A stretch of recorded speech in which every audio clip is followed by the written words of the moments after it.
Pop Psych, and here's why. It stands for popular psychology, and through YouTube, I will become popular, and I'll be a popular psychologist. I'm David Colarosi. No, it's Dr. David Colarosi. I have a master's degree in marriage and family therapy and a PhD in counseling psychology. You are such a genius. So for the last month, there has been deep outrage about Chrissy Teigen's bullying behavior online 10 years ago. Now, I think she was a bully back then. I think she's probably a bully now. But I want to talk about what's the mechanism behind the bullying behavior, and then also, psychologically, what's going on with Chrissy Teigen. So first, let's look at Chrissy. Why has she been so successful? And I think the answer to that is easy. She is naturally very transparent, low self-control, low restraint, totally vulnerable. She has tweeted about, talked about openly plastic surgery, the death of her third child, anxiety, postpartum depression, everything.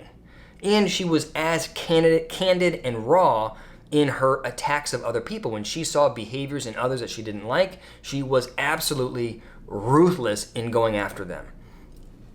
And the audience loved that. She was rewarded with 13 million followers or some huge number like that before she shut down her Twitter account. And so as you can imagine, if you are Chrissy and you are someone that is in the social spotlight, someone that has that need to please and that need to be well-liked, you can imagine what that praise does, right? Whatever the behavior is that you're engaging in, whatever is leading to those followers, you're going to double down. And so I think that's why you saw such caustic, negative tweets initially. And in her apology, she talked about how she thought she was being funny, how she thought she was being irreverent.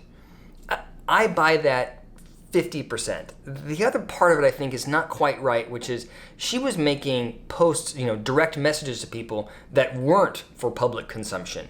And those comments were even more negative and caustic, right? She was telling people to kill themselves. So the question is, well, what leads someone to be that incredibly aggressive?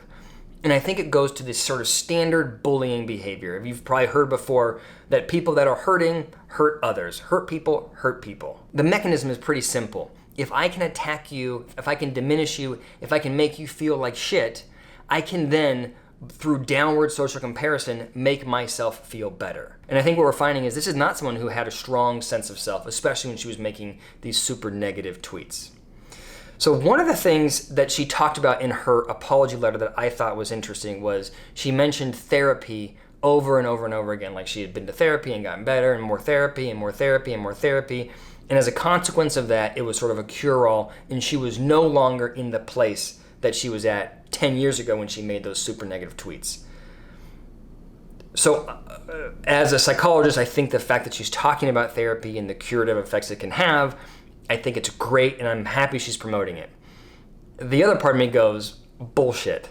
If she really made a complete 180, she would have proactively gone towards those people that she attacked and apologized, right? She would have gotten out way ahead of this. You don't wait until the public knows to make your apologies and then to make your amends, right? I just don't buy it.